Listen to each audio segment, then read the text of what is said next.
Welcome to another episode of Progress, Potential, and Possibilities, discussions with fascinating people designing a better tomorrow for all of us. I'm your host, Ira Pastor. Welcome, everybody, again to another episode of our show, bringing another really awesome guest today involved in science and technology. It's creating a better tomorrow for all of us. Today on the show, we have the honor of being joined by Dr. Lara Nyman, who is the Vice President of Research and Discovery, AG1. There, she is responsible for leading the company's innovative research efforts to develop cutting-edge nutritional products. She oversees the company's R&D of new formulations. She ensures the scientific integrity of the various product claims and ultimately collaborates with their cross-functional teams to drive product innovation. Prior to this role, she served as the Chief Scientific Officer of a company called WAYO, which is a water augmentation company, providing all sorts of strategic guidance and scientific oversight to their R&D team. And prior to that, was a senior principal scientist in the Claims Center of Excellence for Consumer Health and Wellness at PepsiCo. They are leveraging a broad understanding of consumer needs, scientific principles, ultimately to develop innovative evidence-based claims for their company's health and wellness products. Dr. Nyman holds a master's in exercise physiology from Southern Connecticut State University, went on to do a Ph.D. in cellular and molecular physiology from the University of Alabama at Birmingham, and then did a postdoc fellow in the Department of Medicine, Division of Diabetes, Endocrinology, and Metabolism at Vanderbilt University School of Medicine.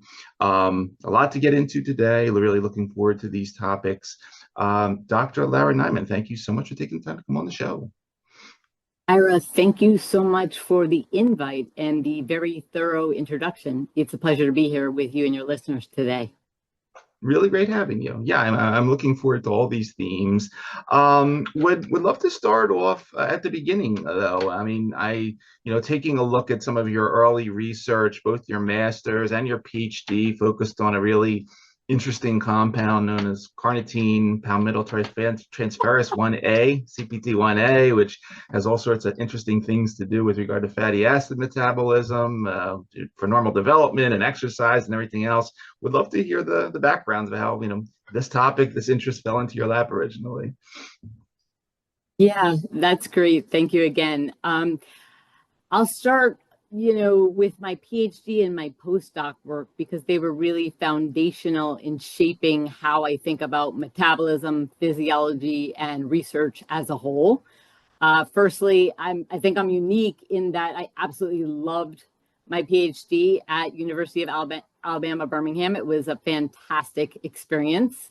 I also loved my postdoctoral fellowship at Vanderbilt, also a fantastic experience.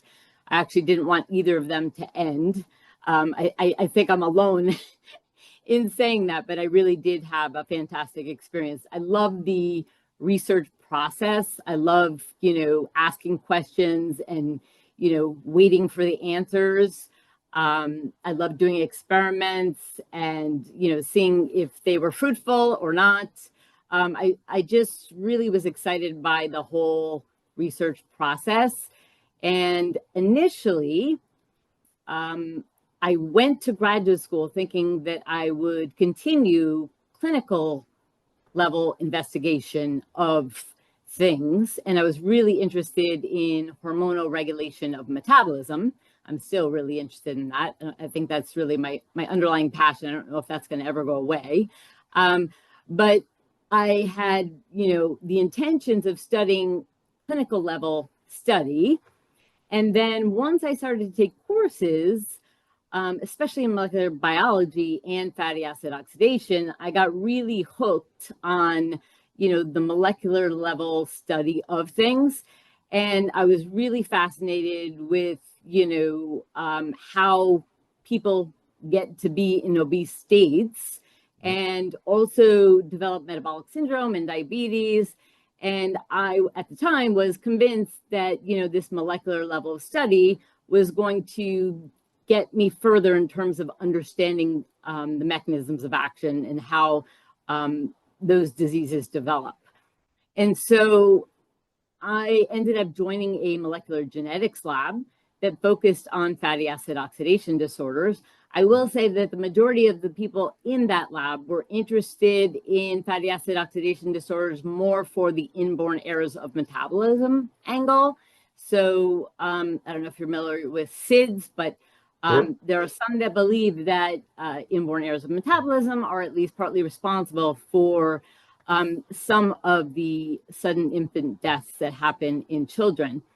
And so I came at it from a slightly different angle because I was interested in inborn errors of metabolism as a potential explanation for mechanism of action for the development of diabetes and obesity. However, once, we were intending to essentially shut down the system and use gene knockout models, challenge them with diets, and then see what happens and see if they develop that phenotype. And then towards the end of that postdoc, I got really interested in insulin secretion, again, on my quest to find out the mechanism for the development of this disease and related diseases. And so I went on to Vanderbilt, which has a fantastic diabetes and metabolism department. I got to work with Dr. Alvin Powers and Dr. Dave Piston, who at the time was more focused on imaging. And so I got a 2-for-1, if you will. So both mentors were fantastic, but they had different expertise. And there, my focus of work was on pancreatic islet biology and vascular dynamics. And it was really interesting. I got to use really cutting edge at the time, advanced imaging technology. And I was able to develop methods around imaging pancreatic islet blood flow in vivo. And for those of you who don't know what pancreatic islets are, they're these really cool clusters of insulin, glucagon, and other hormone-producing cells. And so we were interested not only in their arrangement, but in the order and the vasculature around these cells. So the delivery of blood flow to these cells, we thought potentially also could impact, diabetes development, essentially. And so, again, that was the first time that people were able to see the vasculature and, live blood flow in the living animal. And so it was a breakthrough in a sense. And I loved it. It was super fascinating. But towards the end of that stint, which is 10 years now, so I've just essentially summed up 10 years, I was interested in getting closer to having more of a translational impact. Yep. And so I wanted to get back to more applied research. And this is where you transition to PepsiCo, and it's interesting. And again, just for the audience, the work that you published at Vanderbilt in terms of the structural dynamics of blood flow and all that in the pancreas is equally impressive to the sort of the early the molecular biology work, and we'll be getting back to that in a little bit when we talk about sort of the future of personalized nutrition and all that. But interesting thing at your time at PepsiCo, and I've had a bunch of your former colleagues on the show, including James Carter, who from Gatorade and all that, and you published with him and nitrate supplementation, all that. You did some very interesting work on like sort of sleep and physical performance, which is an extremely hot topic nowadays. But the very interesting thing in this work, you were pointing out that, look, this sleep-wake cycle isn't one thing. You were pointing out it's serotonin, it's GABA, it's melatonin, it's all this other important neurochemistry. one thing isn't going to help with that. We need to think of synergies, and this is going to get to this theme as we get to athletic greens and so forth, in the principle of nutrient synergy and what you're capable of doing, let's say, much more than we are in the pharma industry in the consumer packaged goods space. Talk a little bit about your time, working on these interesting combination formulas for sleep, but at the same time, what did you learn in terms about, how you need to think about synergy as you're creating these products? So again, I'll take a little bit of a step back and I'll start broader, and then maybe we can get, closer into synergy specifically. But I would say, firstly, my time at Pepsi and Gatorade were fantastic training ground for me. I spent 11 and a half years there working with fabulous people, driving and supporting more than 35 products in 25 countries. So amazing experience, period, right? And I am really grateful for all the opportunities I had to collaborate both internally and externally. And we had some fantastic external collaborators in the sleep space as well. But, if I had to summarize, that entire tenure, I'd say there are three main lessons, learnings, if you will. The first is that science-led innovation has a massive amount of opportunity, and the opportunities are virtually endless if you're just a little bit creative and willing to look just a little bit below the surface.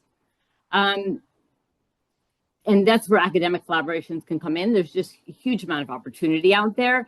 The second is that strategy is really important. So you can have like a robust scientific breakthrough, but that's just the beginning. And, thinking or starting with the end in mind is really key. You can't just be thinking about, your next move. We've got to be thinking about the whole board. And the third is that cross-functional engagement early is essential, right? So if you want to develop a product, whether it's sleep, whether it's sports, you have to understand, what market you plan to launch in. What are their, regulatory product specifications? What is acceptable evidence for them in that market? So, partnering with regulatory, partnering with consumer insights to understand the cultures, all of those things are really essential early on. And so while, we did a number of external collaborations with academics, there's a huge amount that goes into product innovation on top of research. So, after 11 years of PepsiCo, you arrive at Athletic Greens. Just talk a little bit about how you got there, why you decided to make the move, and just explain your current role, Vice President of Research and Discovery, because it's a quite comprehensive, a portfolio that you oversee now in terms not just R&D, but compliance and a lot of other aspects that go on. Introduce the company in general, too, if you would. Take a little time. Sure. So our vision as a company is to be the most trusted foundational nutrition and gut health product brand. We're developing, innovative products and services to give people ownership of their health. And so as part of that, my role as VP of Research and Discovery is to position AG1 as a science-first brand. And that's through a long-term research strategy that's centered around clinical validation, scientific rigor, partnerships with academics, a strong presence at scientific conferences, robust and credible publication pipeline, hosting of academic summits, scholarships, you name it. We want everyone to know that we are a science brand. And then the second piece of my role is developing and evolving a science-led innovation strategy that is rooted in AG1's unique value proposition, so that we're not just competing and producing Me Too products, but we're leading the category. And then the third mission is to develop my team of brilliant and passionate scientists to do their best work. And let's start off sort of at the beginning of that, because, and again, one of the themes that we've gotten into a bit on the show lately is sort of this principle in the United States of these food deserts, where there's a tremendous millions of people in our country, for instance, that don't live near to a decent source of fresh fruits and vegetables. You focused a lot on this principle of nutrient gaps. And when you were talking about sort of foundational nutrition, I mean, I think we think a lot about sort of the futuristic high-tech stuff, the nutrigenomics and all that, which we'll get to, but still we overlook this basic fact that in the United States, there's a lot of people that just do not have access to the nutrients that typically would come with a decent diet, hence AG1. And, you've published on this in terms of not just the principle of nutrient status, nutrient gaps, but how we potentially use biomarkers in clinical trials. Talk about what that means. Talk about what nutrient status, what nutrient gaps are all about, because I think this is a sort of core to the sort of the base of what AG1 is all about, and then we'll go further. Yeah, I think this is a really fascinating topic, and one that was new to me when starting AG1. I mean, I didn't dive deep into it until my role here, but it's really fascinating. To your point, or to what you just said, I don't think a lot of people realize that, even healthy eaters have nutrient gaps. In fact, my team is collaborating with Texas Tech on a publication that should be coming out in the British Journal of Nutrition soon, where we've identified sex differences in nutrient gaps in active adults. And it's just really eye-opening. And that's on top of the 4 clinicals that we've just completed, demonstrating again that, even, the non-third world Western society population has nutrient gaps, and they're quite common. And so, yes, we have ongoing kind of problem state work that we're working on in collaboration with academics to dive deeper into that. And I do think that that is something that is unique to AG1 and that I'm very excited about. And, coming back to the theme we talked about when we were chatting about Pepsi, but clearly, and you can go into sort of, because I know, AG1 represents, as you say, in the company, sort of these whole body benefits in a scoop, and combining all these different concepts in terms of gut health and energy production, so forth. Talk a little bit about, again, the principle of nutrient synergy here, because, and I know some of your team has written on this in terms of how, what is involved, the challenges in investigating when, not just putting 1 or 2 or 3 nutrients together, but when you start putting 50 and 60 and 70, but nonetheless, extremely important in this day and age where we have technologies to, whether it's what you were speaking about earlier or other technologies that are coming along. How does AG1 look at nutrients synergy, and ultimately how does that sort of play a role in how you craft some of these clinical trials that you get involved in? Absolutely. So firstly, maybe we should ground the listeners in, what AG1 is. Sure. And so AG1 is a daily health drink that includes prebiotics, probiotics, multivitamins, and nutrient-dense superfoods all into one scoop. And so to your point, the idea is that this combination of ingredients works better together. Mm-hmm. And that is based on the fundamental idea that, optimizing the microbiome for nutrient absorption and bioavailability enhances, not just the intake of vitamins, but the processing and absorption of them. And, that is being studied as we speak. I mean, the microbiome is a very hot area. And there is a recent uptick in interest specifically on how to optimize the microbiome for nutrient absorption. And one of the examples on what you're doing there is something called symbiotic development. Now, so I guess people listening to the show may be familiar with and probiotics. It's sort of almost you're creating sort of another class here of sort of the interaction between the two. Explain what a symbiotic is, and a little, because I know you've published it recently. Actually, this is just last month. both on, comparing Synbiotics to traditional probiotics and some of what you've seen there. But go a little into that, if you would, and take us to what the world of Synbiotics. It's the idea that we're essentially feeding the microbes, or we are enhancing the activity of the probiotics by supplementing with prebiotics, so essentially food for them, right? And we are increasing the chances or the production of the secondary metabolites, i.e. short-chain fatty acids, which are known to have beneficial downstream effects. Excellent. And in terms of some of the, because we're going back to your Vanderbilt work and thinking about imaging technology and some of, how that's evolved over this. Obviously, we have a new toolkit with us in 2025.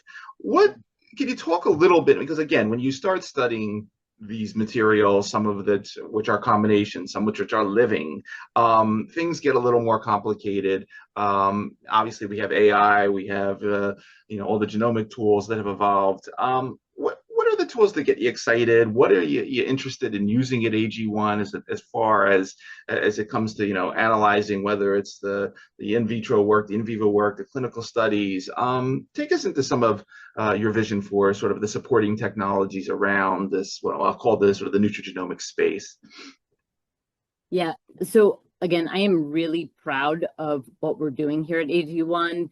Not only do we have preclinical and clinical work that we are invested in, but we are using advanced omic technologies. And as with the microbiome space as a whole, we're getting beyond just what's there, but what are they doing? And so we have recently started to invest in metagenomic studies, looking more at functionality versus just what's there. We're using whole genome sequencing versus just 16S. So we are really excited about those technologies. And yes, AI, I'm sure that question is coming. Everyone is excited. It's no secret that AI has huge potential, and we are exploring the use of AI to see if we can use it to drive efficiencies and our innovation portfolio even further. And continuing along those lines, and this is it's interesting. I spent a small part of my career, which was mainly in pharma, but I sort of stepped into consumer goods at one point. There was a hybrid area known as sort of the botanical drug back in the day that the FDA created, and it was thinking about ultimately how we could access some of the potential of phytochemicals and phytochemical mixtures, not just as consumer products, but also on the therapeutic side. It didn't really take off that well because pharma wasn't really good at developing those complex combinations. But it is interesting that when we learn about what some of these natural phytochemicals and mixtures can potentially do, are there indications? I mean, we've talked about some of them. Obviously, you're very into the metabolic side, and I've seen, again, looking at some of the papers that AG1's putting out there in terms of inflammation, in terms of healthy gut, and all that. Any interesting indications that you can mention? Just that whether AG1's working or not, but in general, that excite you in terms of the potential of not just phytochemicals and the unique chemistry that they provide, but what the combinations can do versus, say, single molecule drugs. Again, I'm going to speak for myself. I am super excited about the potential for cognition and, mitigating some of the speedier or more vulnerable processes in cognitive decline that happen in normal aging. I think that is a huge opportunity area. And so, obviously there's a metabolic space. There's a huge number of other opportunities, but that's one that I'm particularly excited about. And you just mentioned aging, and I have to ask because I did notice one of your papers, and I think this was from about a year ago in the journal Aging, and it had to do with senescence. And this was a previous company, but nonetheless, this whole area of senescence, of what we'll call health span, it's sort of early now, but it's taking off a lot. And the topic of how we can, as opposed to sort of looking at the targets of these diseases, ultimately interfere earlier on with some of these aging mechanisms, senescence being one of them. Are you excited about the aging space? And I don't mean just sort of the disease of aging, but sort of the larger aging picture, because I think that's a very sweet spot again for the potential of these interesting combination products. I agree completely. Firstly, the demographics alone are staggering. Something like 20% of the population is going to be 65 or older by the year 2050. So if you're not thinking about it, I would say you're behind the curve already. So it's something that we have to pay attention to. And I think there's a lot of opportunity. While aging is a universal experience, I would say that health span, varies. So we have an opportunity to positively impact health span by intervening earlier. So we don't want to wait till someone's 70 and already experiencing cognitive decline to, try nutritional intervention. We want to start decades earlier. And we know that there are very strong associations between nutrient deficiencies and frailty and cognitive decline. So I do think we have a right to win in that space in particular. Absolutely. Absolutely. And I mean, that's the whole area of, and again, this comes back to, sort of the formulation side and all that, the whole issue of compliance, which I'm guilty of myself. I have to take whatever, my magnesium, because I got, slightly elevated blood pressure. I got to take a lot of it. It's hard to take. And sort of, this other angle, which we sort of glossed over. I think it's kind of important that the formulations and the ability, in the case of, taking a drink or whatever to satisfy, as opposed to the 20 some odd pills I got to take. Like, just a very important piece of we can't overlook the importance of non-compliance, because that's a big number that impacts the system. So it's I just want to throw that out there as well. What it was 2 months ago you hosted the first it was the AG1 Nutrition and Gut Health Summit, bringing together scientists from across the field. What else is going on in terms of this part of the organization? If you could talk about that, because clearly a lot of cutting edge science out there. Just as you've done throughout your career, got to keep up to speed on what's next and bringing the best minds together, the thought leaders. Talk about the summit and also what else is coming up in terms of related things that AG1's doing. Yes, absolutely. So firstly, the Nutrition and Gut Health Summit that you just mentioned was a milestone event for us. I'm thrilled over it. It was fantastic. We brought experts from diverse backgrounds in nutrition and gut health, and they spoke on different areas of expertise. They shared some cutting edge stuff with us. It was fantastic. We got really good feedback, and we're already planning next year's event. So I'm excited to continue and keep that momentum going forward. I do think that relationships with academics is essential, not only for supporting and driving the science forward, but also for staying close to cutting edge science to drive innovation. So again, we have a number of events that are upcoming, and not all of them are going to be public facing, but they are definitely on our radar. And again, we're just getting started. There's going to be many more. And then just to follow up to that question, what should we be on the lookout for in terms of Dr. Lara Nyman for the rest of the year as we get further into 2025? Other conferences, talks, places that we can run into you and meet you? Anything else that I did not touch on while we have you today, please? Let me talk a little bit about our research and our team. So firstly, I mentioned previously, I'm really proud of the fact that number one, that we're invested in preclinical and clinical discovery, and we're invested in research overall. I have a brilliant team of passionate scientists in diverse areas, so they have a wide range of expertise, from clinical nutrition to academic nutrition to microbiology to metabolism and more. My team is presenting at conferences as we speak. We have had, I think, 8 abstracts accepted this year. And so we have a number of publications that are in the works. So please do be on the lookout for those. We just submitted 3 more abstracts, so we will be presenting pending their acceptance at FNCE coming up in Nashville this year. In addition to that, we again have a number of thought leadership projects that we are either driving or collaborating with academics on. We are really interested in establishing new methodology for probiotic enumeration, which is important not only for the probiotic or functional food space, but also for the food safety and pathogenic bacteria enumeration.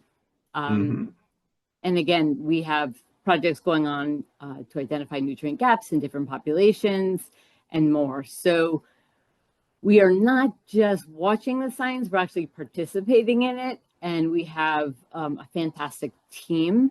And so I'm super excited for all that's ahead. Excellent. Yeah, we will. There on your website there is a research tab, and again, it's quite fascinating. We'll put the link to this in the show notes. All the peer-reviewed research and clinical studies and everything else that you're focusing on here, plus the future-looking stuff in terms of the genomics and all that. So it's pretty impressive. I very much enjoy walking through your history here and seeing where it all started, thinking about the fatty acid metabolism, and now on to the future of all things nutrigenomics and closing nutrient gaps and all that. But really an impressive story. So I'm thankful that you shared it with us, and I look forward to continue to follow the company and you and your team. And again, we will put the link to all of that in the show notes. But again, for everybody that is going to be listening to this episode of the show across the various podcast networks, or who will be watching on our YouTube channel, again, you've been spending time with Dr. Lara Nyman, Vice President of Research and Discovery, AG1. Lara, I want to thank you for taking the time out of your schedule to come talk to us for a little while about what you're up to, what you've been doing. Thank you for everything you've been doing for closing this nutrient gap. And as we like to say on our show, thanks for helping to create a better tomorrow for many people out there via the type of science and technology you're championing. Really impressive. Ira, thank you so much for the opportunity. It's been my pleasure. Really great having you.